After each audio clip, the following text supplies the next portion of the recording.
Hey guys, Sam here at NA Studios. Thanks for joining me. Today I want to take a look at something that I've been wanting to do for quite a long time and I've only just really got around to doing, and it really does make a difference which DI box you use. Or should I say, which instrument input you use. Now, a lot of people will be using the instrument input on their interface to track guitars, to track bass, whatever it is. And that's fine.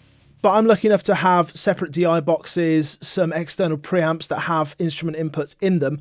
And I wanted to see what the difference was if a higher price preamp with an instrument input is actually better than an interface, or if the dedicated DI box is going to be better for any of these scenarios. So I've got three scenarios for you here. The first is an Audient ID44 interface, and I'm just going into the instrument input on the front. Then I've got a Radial Stagebug SB1, and this is an active DI box. And finally, I've got a Universal Audio Twinfinity 710 tube preamp. I'm recording 3 guitar parts, 1 distorted, 1 clean, and 1 bass part.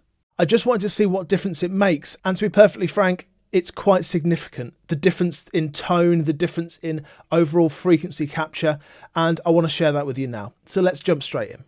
So as you can see here then, the first one is the distorted guitar, that's all the stuff in green. The second one is the stuff in blue, that's all of the clean guitar. And then thirdly, this is all the bass in red. So I've got interface instrument input. This is an Audient ID44 interface. Now this is widely regarded as, inverted commas, a good interface. And it's got some clean preamps, the same ones they use in the desks, all that kind of stuff. So it should be pretty good. And then after that, I'm using a Radial DI box. Now this is an active DI box. I'm using a passive guitar, passive bass into an active DI box. And then after that, I've got, as I said, the Universal Audio Twinfinity. Let's stop talking. Let's start listening. Let's go through them with a distorted guitar first and see what difference it makes. So this is the interface, and then the DI, the Radial. Then that's the Twinfinity. Going back to the beginning.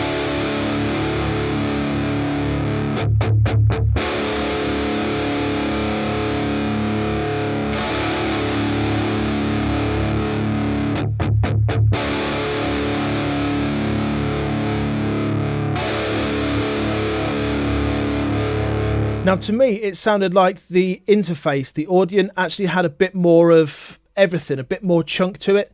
The DI was a little more kind of middle of the road, and to me the Twinfinity didn't actually capture kind of that bottom end that I thought it was going to. Let's take a listen to these in a little more detail and just kind of dig into them a bit more on this distorted guitar. So that's got some nice bottom end to it. That Radial has got a bit more in the kind of low mids, a bit more chunk to it maybe. Go back to the interface. Yeah, the interface has got a bit more bite to it though. Then going down to the tube.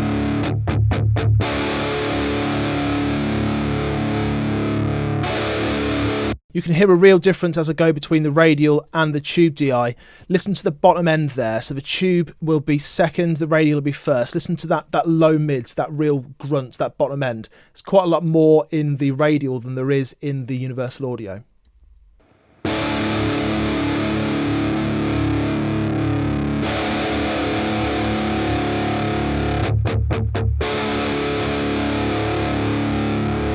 Yeah, that low mid kind of just disappears a little bit as we go into the tube DI, which is interesting because I kind of thought that tubes means fatness, tubes means like chunkiness, but apparently that's not the case.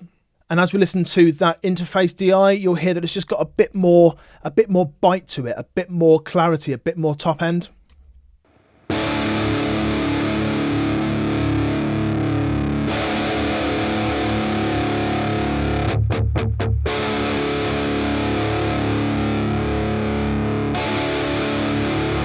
Yeah, that Audient has definitely got a bit more in that higher register. Now, I'm actually just going into an amp sim here because this is kind of a real world test. You know, a lot of people are recording at home in their bedrooms. They're just using amp sims, and the best way to get into that amp sim is just going into the interface input, the instrument input, the high Z. But does it make a difference? That's what we're trying to find out. Does a big expensive preamp make a difference? Does a DI box make a difference? Well, in this instance, it kind of seems like the interface input actually wins out. Now, this is only specific to this interface, obviously, the Audient, but that's a big tick mark for me for the interface there. I like that. That sounds good. That's got a bit more crunch to it, a bit more clarity.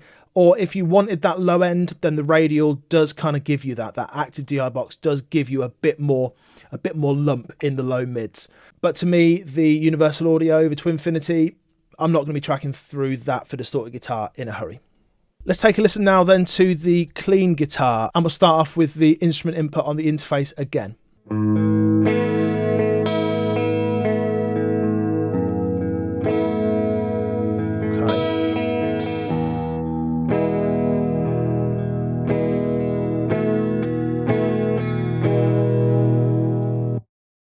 Okay, let's listen through one more time. To me, it kind of sounds like a similar thing. The interface instrument has got a little more presence to it. I might add, though, that these are quite subtle changes. There's nothing like night and day about any of these. It's not as if you plug into a DI box, then you can't record, and that the interface input is always going to be better, because interfaces change, interfaces are different. I've done a video on does your audio interface make a difference that you can check out down below, and we found out there that on those tests there was a significant difference. For these though, it's going to be a little more subtle and not quite as comprehensive as it was in there. But to me, it sounds like we've got a similar thing here, but the Radial has got that low end and it's almost a little bit flabby in the bottom end. It's got a bit too much in the low mids when we're on a clean guitar. Let's take a listen again.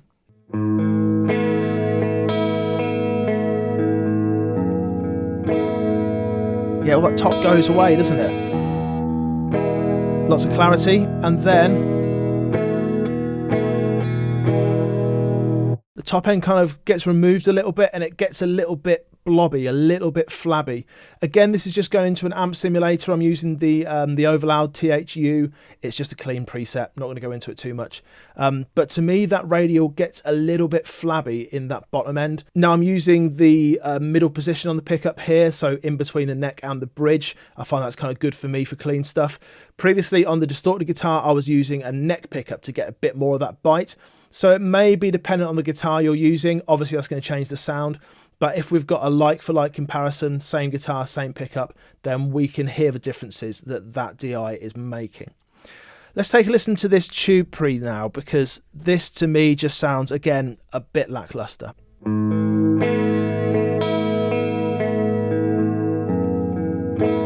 Loads more bottom end there in the Radial.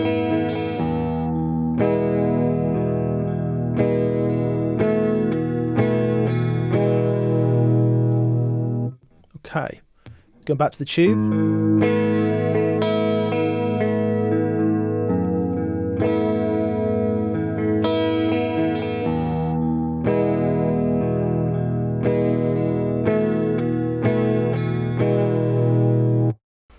The tube kind of does the exact opposite of what I thought it would.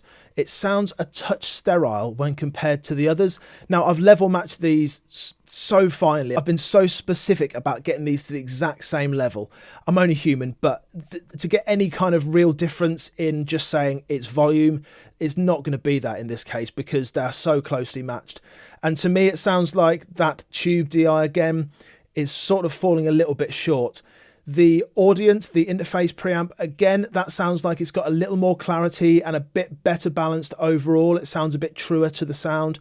And that Radial active DI sounds, it's got more bottom end as it did before, that kind of low mid lump.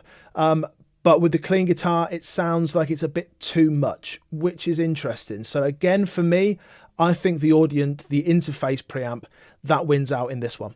So finally, let's go for the bass guitar then. And this is kind of what people know as being a DI-able instrument. DI-able, new word again. So this is the one that you think, okay, I'm going to record something with a DI. This is always going to be the bass. And typically, if you're going to have one instrument that is recorded with a DI, it is going to be the bass. So it's worth taking a listen to how these different DI preamps, how they handle that bottom end. Let's take a listen.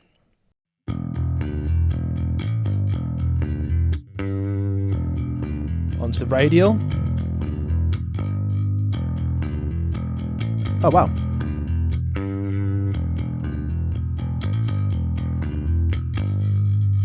Okay, so in this instance, the Tube DI, the Universal Audio, it sounded a lot cleaner. It didn't have quite as much in the bottom end, which I guess is similar to the other test as well. But I think I kind of liked that. This is a Warwick jazz bass, and it sounds great just normally. Everything is completely flat, and this is on the bridge pickup. To me, it sounded like there was more bottom end in the interface and in the radial, and the Universal Audio just fell a little bit short in that bottom end, but I kind of liked it. I didn't feel like it was lacking that bottom end, and it's something that EQ is probably going to take to a little better because it's not all flabby in the first place. Back to the interface then.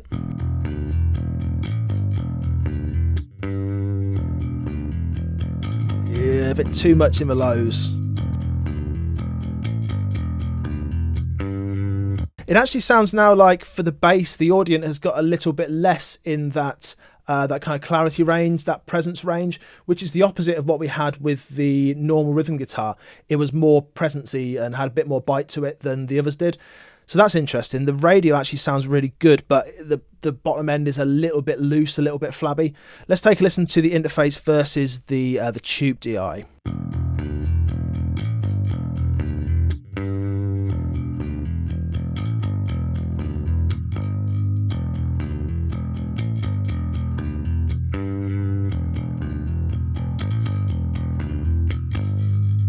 Okay, yeah, so to me, I think the Tube DI probably wins out here, and I was hoping it would in some sense because it's more expensive than the others, and you kind of associate that girth, that bottom end with tubes, so also the saturation characteristics. But as you can see from these waveforms, I'm not clipping anything really. One thing I did notice though in the Universal Audio is I get this kind of mismatched waveform, and you don't get it as much in these. The top is very much the same as the bottom. You've got kind of a transient as it goes up, it comes down as well, which is what you'd normally expect. But with the Twinfinity, I couldn't get it to be matched when it was going through the tube. It just wouldn't match whatsoever, even when I had absolutely no kind of grit, absolutely no saturation happening on the meters at all. So that's interesting. That's something for me to look into in the future, I think. But to me, it sounds like this tube preamp, the Universal Audio, this 710 Twinfinity, this is the most neutral of all the three of them. It sounds like the interface preamp, the Audient ID44, has got a bit less grit to it, a bit less in that kind of presence area, which is the complete opposite of what it had when we did just a normal rhythm guitar. And the radial, it sounds like that bottom end is there, but it's a little bit on the loose side. So I don't think I'll be using that. I think to me, in this example of a bass guitar, the low end and the kind of clarity in there is the best balanced on the Tube DI, and I'll maybe looking at using that in the future. Just one more time round these. Let's take a listen to that Universal Audio. Just sounds better balanced to me. More low end, but flabby. Low end disappears. Comes back.